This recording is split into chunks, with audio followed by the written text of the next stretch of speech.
Welcome to episode 11 of the Credit You Deserve podcast, hosted by me, David Murphy, president of the Marshfield Medical Center Credit Union. Today, I'm joined by Brianna Butler, our marketing guru, and we're going to discuss credit scores and what the importance of a credit score is in your financial journey. So January marks Financial Wellness Month, a month which is focused on taking steps to improving your finances and making sure that you're in a good place financially. And so credit scores is a big factor in that. And so we're going to talk about what credit scores are, what they're used for, and what the importance of them are. So thanks for joining, Brianna. Yeah, glad to be here. I think it's cool we're talking about credit scores because of the name of our podcast is The Credit You Deserve. So it's really long overdue at this point. Absolutely. And, credit scores is something that is prevalent in, if you're looking at anything when it comes to financing, getting insurance, some places getting a job even, it does play a factor as far as, the viability of an individual from like a financial perspective. And so having a good credit score takes time to take the measures in order to get to that place. But if you don't have a great credit score right now, it's not to say that you're permanently doomed. Like there are steps that you can take. And so we're hoping that this podcast gives you some ideas on how you can, why it's important to take care of that credit score and then also what you can do to actually improve it if you need to.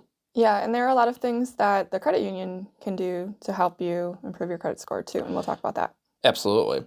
So just like a personal example, I guess. So it was almost a year ago today, which is kind of crazy to think about, but I bought a house here in Marshfield. And so my ability to purchase that house really did depend on what my credit looked like. And so it's not something that a couple of years prior to that I was necessarily conscious of, but at the same time, if I had taken steps not to take care of my credit report and take care of my credit score, that when it came to the time where I needed to borrow money to buy this house, I may not have gotten the money and I may not have been able to buy it. And so it just that's where it takes, places importance on it because it's not something that maybe in the moment you need, but it may be something that down the road you may need, whether it's for some people it's starting their first business, they may need to go out and get some credit in order to do that. Well, that's going to depend on how you've treated your credit in the past. That's going to dictate whether you can get approved for that credit or that loan going forward. So yeah, I first became aware of credit scores. My dad works in the financial field, and when I turned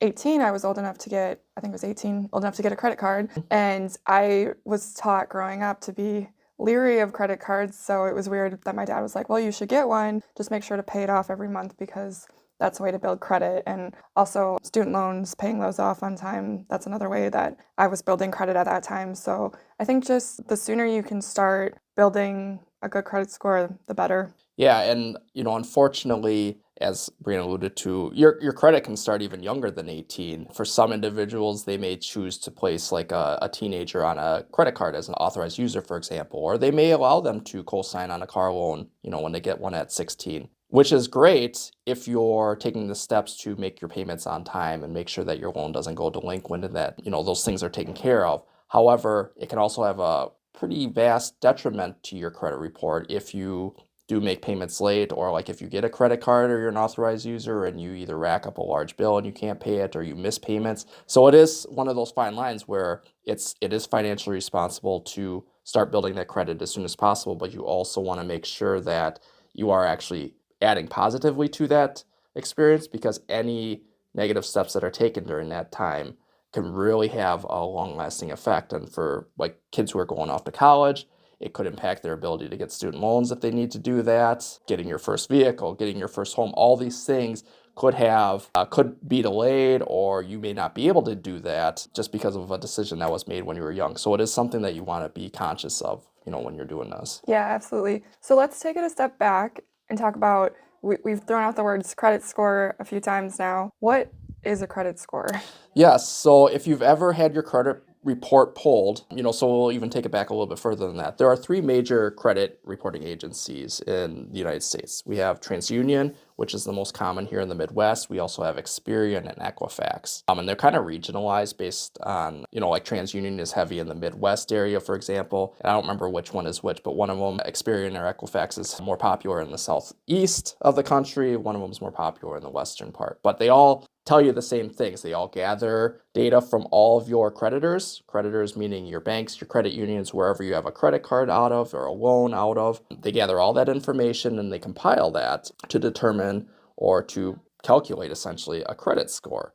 And so this credit score is determined based on a multitude of factors. There's a science behind this, and it's kind of like grandma's secret recipe. You know what the end result is, but you don't necessarily know what all goes into it, because the company that owns credit scores, they don't necessarily come right out and say, do this, this, this, this, and this, and you're going to get a perfect credit score. So it is a little vague, but we have a general idea of what influences a credit score. So the 5 factors that influence credit scores are your payment history, which is your ability to make payments on time, your credit utilization, which takes a look at how much outstanding debt you have on your revolving line of credits, being credit cards primarily, but maybe you have like a home equity line of credit, perhaps, that's classified in this group, or like here at the credit union, we offer quick cash lines of credit, so those could be factored in with your credit utilization. So how much credit you're using relative to how much credit you have access to on a revolving line like that. Your length of credit history, so the longer that you have credit showing up in your credit report, the better potentially your credit score could be as a result of that. The types of credit you use, so is it all credit cards? Do you have mortgages on there? Do you have auto loans on there? Do you have student loans on there? Is it a mix, or is it all one type of credit account that you have? And then new credit. So if you around Christmas, we just got over the Christmas season, so if you went out and opened 10 different credit cards during Christmas, it's probably going to have a detrimental effect on your credit score, because they're looking at your report holistically and saying, well, why did you have to pull 10 credit cards? It could be that you just took advantage of store deals. Some of them will offer that if you take out a credit card, but the credit report companies don't know that necessarily. So those 5 factors, they take all that, they mix it together in their mixing bowl, they come out with a credit score, essentially. And so that when you pull your credit report through these agencies, and I will clarify and say when like a creditor pulls your credit report, because, we'll talk about it in a little bit, but you are allowed to access your credit report free through the 3 credit bureaus or credit reporting agencies. However, they don't necessarily provide you a score. So they're just showing you what actually shows up on your credit report. But when you apply for credit and they tell you, okay, well, it looks like your credit score is this, that's the one time primarily where you're going to actually learn what your credit score is. Another way that's become more popular in recent years has been a lot of credit cards now will feature the credit score on your credit card statements, or like we offer a tool that allows you to get an idea of what your credit score is based again on what shows up on your credit report. The thing I will clarify with those pieces is that they're not necessarily pulling your credit and getting your actual credit score when they display those numbers on your credit card statements or wherever they're showing it. They're based on what the calculation is based on those 5 factors that we discussed previously. They're hypothesizing what your credit score should be based on what they're seeing. So that's why you may see on your credit card report or credit card statement, oh, I have a 725 credit score, which is a good score. You go into your bank or credit union, you get your credit pulled, and they're like, okay, well, you're at a 740. And you say, well, okay, well, I just looked it up this morning. It says 725. That's why, because the Credit Karmas of the world, your credit card statements, all those, even our tool, they're just calculating it as a hypothetical based on what they think your credit score should be. So that gives you an idea of where your credit score is at. Odds are you're not going to have your credit card statement tell you your credit is 500 and then you pull it and you're just going to be 800. So it's going to give you a ballpark figure for that. So that was very more detailed than I think we planned on getting into when it comes to the credit score, but it does touch on a lot of different areas that, the credit score does show up and how to calculate that. Yeah, and why is it important to know what your credit score is? What does it matter? There's this magical number that tells me whether I'm responsible with my money, essentially, right? And whether I should be given more money as a loan or in whatever form. Why does it matter? Yeah, I think to answer that, the best way would be to explain how we use your credit score as a creditor. And again, it's going to be the same thing for some insurance companies. They look at your credit score. Sometimes your landlords, if you're applying for rent, will pull your credit and look at your credit score. So what that credit score does is it tells you, okay, well, what's looking forward, what should we expect from you as a borrower or as a tenant or, as someone who's covered under insurance? What's your ability? Go ahead. Hold on, I have a question. Yep. So let's say you pull my credit and my credit is very low. What does that tell you? So that's telling me that there's some factors that came into play, whether it was recently or it could be years ago, but there are factors in which you either were missing payments on your loan, you relied too heavily on credit cards as an example. Those would probably be the 2 most popular ones. Another one could be you're going out car shopping and you had your credit pulled by 20 different banks, over the span of a couple weeks. Because again, we don't necessarily know what the story is behind the credit score. I will say that that is one of the differentiators between like a local financial institution and a big bank, is that we're going to ask the questions besides like, okay, so what actually led to this, or tell me what happened with these situations, to try to figure out, okay, well, there's a story behind why you have the score that you have. But without having that conversation, we're just looking at it and say, okay, well, from our standpoint, it's okay, well, you went and obviously you're looking to buy a car based on who pulled your credit, but why did you have it pulled 20 times? A lot of times if you get your credit approved, you might shop around. So there is a possibility, but you're probably not going to shop around to 20 or 25 different places. So, and we've seen that. We've seen some people who will come in and say, hey, I want to apply for a car loan.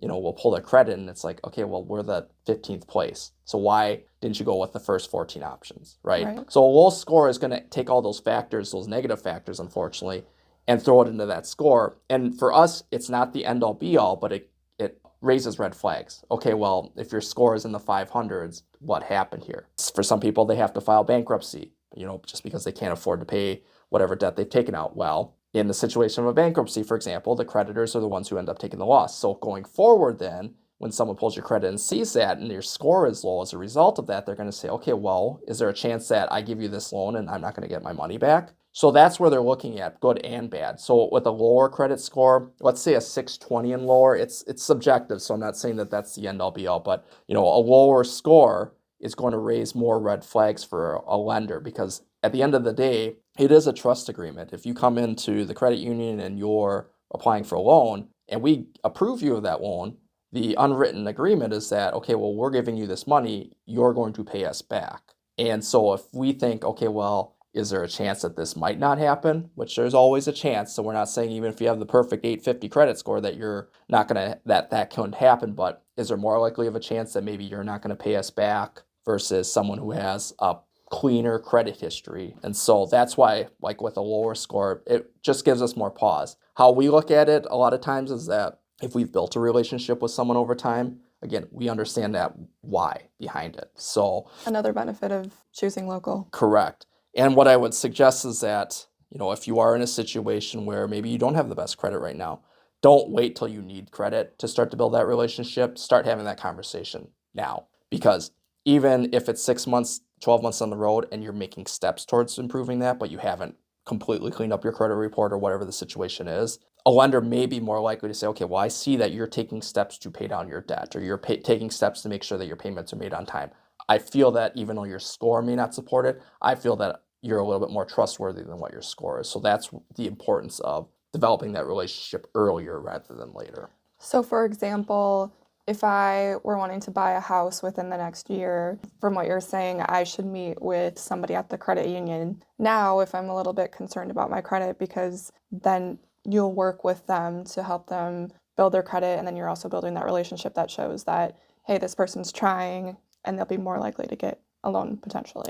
Potentially, yes. So no guarantees, obviously. Yes, of course. So for a lot of the larger mortgage companies, they have strict rules where if your score isn't above, let's say it's 640, I don't remember what the bare minimum is for a lot of them, but let's say if you don't have it doesn't matter either why. If you don't have a score above 640, you're going to be automatically denied for that loan. So whereas with some of the smaller local institutions, they may not be stuck with those strict restrictions, I guess I should say. So they may be more willing to say, okay, well, again, we've had this relationship or you've been taking the steps, so we may be more willing to do it. But so that's one reason to have that conversation sooner. And two is, we know that you can't go back. If you missed a payment in 2021, we know that there's nothing you can do to go back and fix that, right? But what steps are available to you going forward to maybe try to minimize that? Or just because you miss one payment doesn't mean, well, throw my hands up in the air and say, screw it, I'm just going to miss all my payments or make them all late. Well, let's start making those payments on time. Let's start showing a history. And then, if you're proactive with that, you show that, okay, well, I really am concerned about this. This is something that I really want to try to fix. You're going to have at least 6 to 12 months of that history. It may still not, it may mean that when you go to apply for that mortgage or auto loan or whatever it ends up being in a year, you still may not end up getting approved for it. But at least you're taking the steps towards getting to that point. And a lot of, not just us, but a lot of community financial institutions are going to take that into account, and they're going to try to help you out in those situations. So absolutely be proactive with those conversations. And, it's just coming up with a game plan moving forward, because you can always get yourself out of any situation, ideally. Okay, so let's say I'm listening to this and I have no idea what my credit score is. I don't know what a good one is or what a bad one is. Can you break down the numbers and then talk about how you can check your credit score? Yeah. So as far as the numbers are concerned, the typical range, so backing up just a step, each of the three credit reporting agencies technically has their own range. So I'm only going to speak to TransUnion because A, that's the bureau that we use when we pull credit, and B, that's the one we have the most familiarity with. I believe it's Experian, or maybe it's Equifax. I don't remember which one. But for example, like their credit scores go up to 900 or 900 plus, maybe it is. Whereas like with TransUnion, I think 850 is the top number you can get with TransUnion. So what might be a good credit score with like an Experian might be a little bit different than what's a good credit score with TransUnion. So again, just for transparency's sake, we're talking strictly about TransUnion in this situation. But so right off the bat, anything over 700 is a good credit score, what I would say. Okay, so 700 above for us, that's our top tier when it comes to rates. We really don't have any questions with those credit reports when we look at them. When you start getting into the 600s, anything above like a 640 and above is a pretty good score. I think ours goes like down to 620. So maybe I should say 620 and above. 620 to like 650, 660. There's some questionable things on there, so we're going to look at it. Okay, well, can we understand why this happened? Maybe it was just a one-off. Again, you got sick, you missed a payment, you come and you say that, like, I understand my score is low, but I missed this payment because I was sick with COVID or whatever the situation was. Okay, well, we understand it. 660 to 700, still a pretty good score. Again, nothing guaranteed, but pretty good score. Once you start getting below like 620, that's where we really start to take a harder look as far as, okay, well, there's probably multiple reasons or factors that go into getting that or developing that score or resulting in that score, I guess I should say. So what are those reasons? Again, was it that one of your kids got sick and so you racked up a lot of credit card debt because you were partially working, but you were also taking care of your kids, obviously? So is that one of them? And then maybe you didn't miss a payment here or you missed a payment there, for example. Did you take out a few new credit cards as a result because you needed access to the credit? So we will start to look at those things. Once you get below, I'd say like the mid fives, then that's where there's quite a few steps that we would anticipate you're going to need to take to get that credit score back into the 600s. So again, if you have a credit score I don't think I've personally seen one in the 300s, but we have seen a couple in the 400s before. If you're in that range, it doesn't mean you're stuck there forever. But if you're not going to, it's just like a plant. If you don't water it and help it, encourage it to grow, it's not going to grow. So you can choose to just let it die, essentially, and your credit score will always be bad. Or you can say, okay, well, what can I do to nurture this to try to get it to a better spot eventually? So as far as accessing your score, so at the credit union here, through our online banking, we have a partnership with a company called Savvy Money that does what we've been talking about here, where it takes a look at your credit report. It calculates you what your score could be, based on what's included in your credit report. And the other thing with this is that, and this is probably more important today than it ever has been, is that looking at your credit report on a periodic basis is really important, in the sense that with all the identity theft that has gone on, you may think, okay, well, I have perfect credit. I've never missed a payment. I have the right mix. I have all the perfect things. You go to apply for a loan and all of a sudden you're denied for your credit, and you go, well, what the heck happened there? What a lot of people are finding, unfortunately, through identity theft is that people have taken out other loans under your name. And of course, when those fraudsters take the loans, they don't pay them, right? I mean, it'd be nice if they had actually paid your loans off, but they never do that. So what ends up happening is you look at your credit report, because you haven't looked at it in a couple of years, let's say, and all of a sudden it's littered with delinquent, charge-offs, missed payments, whatever the situation is, and you go, I had no idea. So that's where also keeping an eye on what your credit report contains is really important. And again, through this tool, through Savvy Money, you can also take a look at what's being reported out on your credit report as well. But that's one way to get a credit score. As I mentioned, if you have a credit card through pretty much every one of the major issuers right now, and a lot of the local ones will as well. I'm not going to say it's just the big players, but a lot of them include on a monthly basis or a periodic basis your credit score, what they calculate it as. So that gives you an idea. Really, I will say that as a creditor or as a lender, we can't pull your credit just to get you a score unless we have a reason to. So like, for example, if Brianna and I are talking and she's just curious what her credit score is, I can't just go into the system, pull her credit, and be like, here you go. If she were to apply for a loan, that gives us a reason to pull your credit. And there's actually rules, I think it's through the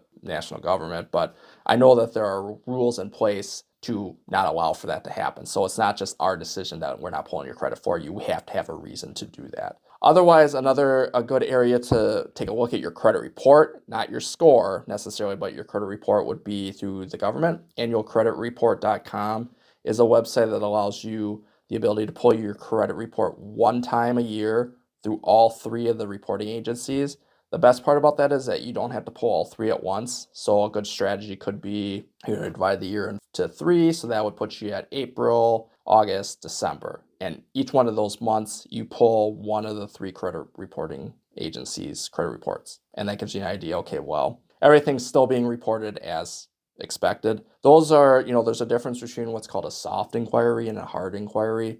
A hard inquiry is you come in, you apply for a loan, we physically pull your credit. It does show up on your credit report as an inquiry, essentially, right? Otherwise, these calculations, the annualcreditreport.com websites, they're what's called a soft pull, which is they can access your information and take a look at it, but it doesn't the reason you're not getting a score is because they're not actually accessing your score. So the trade-off is you don't get your score, but it doesn't show up as an inquiry on your credit. So, but those are good tools ultimately to just review what your credit looks like. Again, some of them will offer you a credit score with those options, some of them will not, but at least you have a better understanding of what is showing up on your credit report. Because, for example, maybe you made a payment on time and the credit card company says, no, you didn't, so I'm going to mark it as a delinquent payment, and you didn't think anything of it. Well, that one decision is going to impact your score. So maybe you decide, okay, well, I need to get this cleaned up because that's going to have a detrimental effect down the road. So Right.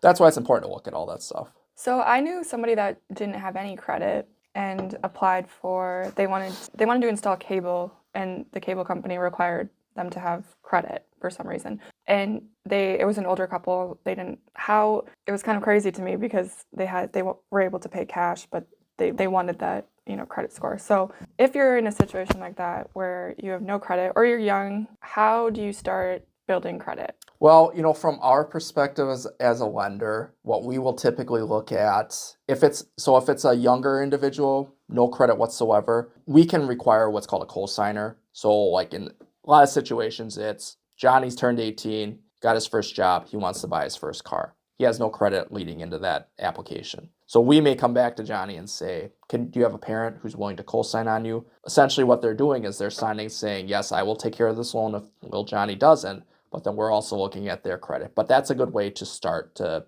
build credit.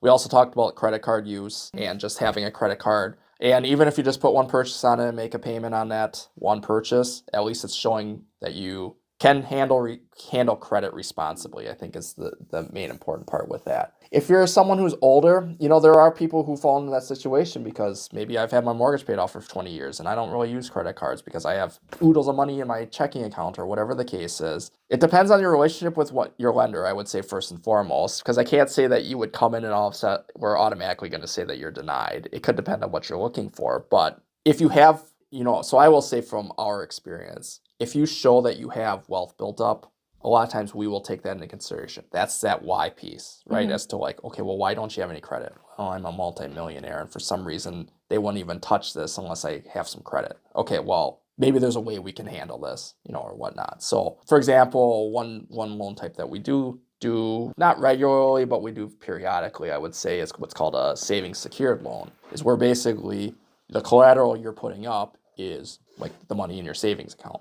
And you might think, well, why would I do that? It might be for this reason alone, where if I don't have credit, because when we do that, we don't pull your credit. It's an auto approval because the money's sitting in your account. We're just going to use that as collateral on the loan. So that might be an option as well, where that's going to help you build credit. And that's actually a good option for beginners as well. Is, if a parent has $1,000, doesn't have to be tons of money. It could just be $1,000, for example, or $500. And you're saying, I'm willing to put this on as collateral on this loan so that Johnny can establish some credit. That's also a good way to accomplish that goal as well. So it really just depends. That's where I would say have a conversation. If it's like you need the money today, then obviously there is no homework that you can put into that. It's kind of like, well, what am I going to do today about it? If you think that you're in that situation, I would encourage, it's crazy to say, like, I'd encourage you to take a credit card out if you don't need it, but that's the easiest way, honestly, as long as you're responsible with it, I would say. Take one out, pay for your gas every month. Exactly. That's how I started. Yeah, it really is. In the big picture, credit it's kind of a pain in some sense it's kind of a game because it's like you can't get credit unless you have credit, but you can't have credit if you have no, like it's chicken egg scenario. Yeah, exactly. So it's like, and it's the same thing for maintaining your credit. Oh, okay, well, you would think someone who's financially well off, who cares what their credit is? Well, maybe again, I look at it more for like business owners who want to write off the interest or whatever. But if you've been paying for cash for 10 years and you have no credit, what's a lender supposed to do in that situation? So it is hard because we're kind of telling you like, oh, you should take out credit even though you don't need it because it's the only way to build credit. And there's a community out there who think that that's BS, but I mean that's the only way to establish credit is to take out credit. What about when you get married? I think that's a common question people have. Sure, from what angle? Well, let's say that I have great credit and my new husband doesn't have great credit. What happens when we want to buy a house? It could have a detrimental effect on your ability to borrow in the future. So it could be a situation where maybe in that case, okay, well, we're just going to give the loan to you and your husband isn't on it, which doesn't necessarily help his credit situation, but maybe it's a way to get you that loan. So there's no joint credit score. I think that's a common misconception. Correct. Yes. Each individual credit score is individualized. Whether you're married, you're single, you have kids, it doesn't matter what your personal position is on that. A credit score belongs to you. You can have joint credit in the sense that like maybe you and your husband are co-signed on a loan together or you have a mortgage together. Well, the loan's going to show up independently on both of your credit reports, but it is independently building up your score in that situation. So yes, there is no situation where husband and wife walk into the credit union, say, okay, well, we're here to apply for a loan, and we pull a joint credit score. There is no situation as that. We pull a credit score for the wife, we pull a credit score for the husband, and then we look at them like dependently, but then we also look at them together in the sense that, okay, well, again, one partner has really good credit, one partner has really bad credit. Okay, well, are we comfortable with this? Who's going for us? And the question becomes like, what's going to play out? Is it going to be that the good credit is going to be like, well, no, we're going to make the payments on this all the time, or is it going to fall more on the person with the bad credit? And that's what we have to determine. And if we're not comfortable with the risk that's associated with giving money to or having the bad credit person be responsible for that money, then we may have to have a conversation about that. Right. So that makes sense. Something else I wanted to mention that you touched on a little bit was identity theft. So I think one thing that we should mention is that you do have the ability to freeze your credit. You do, yes. So do you want to talk about the process? I know that you have gone through that. Yeah, so we talked about it on one of the episodes. I'd have to look which one, but my social security number was compromised. So what I did was there's a process you can go through where you go through each of the credit agencies and you essentially just put a freeze on your credit. And what that means is if I were to go apply for a car loan, for example, right now, I would first have to unfreeze my credit before that lender could look at it. And what that does is if there's a scammer out there that's trying to use my social security number to pull my credit, they wouldn't be able to because it's frozen. That's basically the short answer, but there's a process you can go through and we can include that in the show notes too. Yeah, that'd be great. Yeah. It is an extra step. Like it's a pain, but if you want to apply for a loan with the credit union, like you have to go through the steps. And a lot of times people will forget or they're just not thinking about the fact that they have a freeze on it. So we'll go to pull your credit. It's like, well, there's nothing there. Or it says like, you need to get back to this person who applied. And then they go, oh, yeah, well, let me call. And, so it does add an extra step in that process. But like you said, with identity theft being more and more prevalent today and getting more and more sophisticated, it's becoming more and more common where people will fraudulently apply for credit in other people's names because, yes, you do need the social security number, but if I can get your driver's license and I can whip up a fake driver's license in your name and I can whip up a fake bank statement or utility bill in your name and all of a sudden I apply as Brianna Butler, then especially with all this online stuff, because if I apply at Ally Bank, for example, and I'm not picking on them, they're just the example. If I apply for them, I'm never meeting or talking to anyone at Ally Bank. So they don't know that I'm a 37-year-old male. They see me as a butler in this situation because I provided all the information to verify your identity. So they may give me the loan for $50,000 to go buy a vehicle, and maybe I just use it, I just steal the money, and then it's going to show up negatively on your credit report. So freezing your account, whether you've been compromised or not, is a good step to take Honestly, to protect yourself. I think it's something everyone should do because I feel a lot safer now just knowing. And when I say it's a pain, it's not really a pain in the grand scheme of things. I would rather have to take that extra step to unfreeze my credit rather than worry every day that somebody's out there trying to steal it. Well, and I think it does two things. One thing to consider is how often are you applying for credit? Right, So not maybe super often. right. The second thing is it also adds an extra layer to, buying a home is different because it's obviously a process, but one of the concerns that I have, and I know this is a little bit of a deviation from this topic, but one of my concerns with like all this online stuff and auto approval and everything is that, what happens on a Friday night, you get a whim and you're like, I'm going to buy a Tesla. You apply for it, you don't give it a second thought. Maybe you've had a drink or two, not to say that you do that, but all of a sudden you're approved for a Tesla and you're buying a Tesla and you're like, you wake up Saturday morning and you go, I don't want to, why did I do that? Right? Well, this does give you an extra step where it's like, okay, well, I'll do it tomorrow. And then you wait and then you're like, okay, well, that was a stupid idea or whatever. So it does add that layer of that hurdle that just adds an extra thought to make it more intentional of what you're doing with your credit, ideally. Yeah, I think especially if you're someone that struggles and you're trying to rebuild your credit, having that extra step makes it a little bit harder to mess up that process. Yeah, I think we talked about it maybe in a previous podcast. I can't remember, but now that we're through the holidays, it's not as common. But when you went out shopping during the holidays, or you shopped on Amazon, I mean that's another one because it shows up every time you go to check out where they offer you the Amazon credit card, Yeah. or you go to Kohl's and they offer you the Kohl's credit card, and they say, hey, well, you could save. With Amazon, I think you could save $100 off this purchase. With Kohl's, it's like, hey, you could save 35% or whatever. And it's easy to think like, well, I spent $300, so I mean, 35%, that's like $105. That's a lot of money, right? But then you're not being intentional with your credit because all of a sudden you apply for it, you're off shopping 20 different places, you even forget you got it, right? So putting the freeze on there again, it just like, okay, well, I don't need to get that credit card. Because, yeah, maybe you're shopping for $300 or $3,000 or whatever. But a lot of times it's like, oh, I did it and I saved $37 or I saved like $20. Like, it's not that much in the grand scheme of things for what it could affect your credit down the road. So right, I mean, and you have to go online and sign up for an account and link your Right. account to or wait for it to come in the mail, and then by the time it comes in the mail, you've forgotten about it. I'll tell this story real quick. When I was younger, I applied for a TJ Maxx card because I love TJ Maxx, and I didn't use it super often. It was one of those where if you signed up, you got a significant discount. Well, always paid it off, but I hadn't used it in a long time, and apparently then they cancel your card. They don't give you any warning. So all of a sudden that card's canceled. So when I went to check my credit one day, it had, I don't want to say tanked, but it had gone down significantly from what I expected it to be. And here it was because they had canceled that card.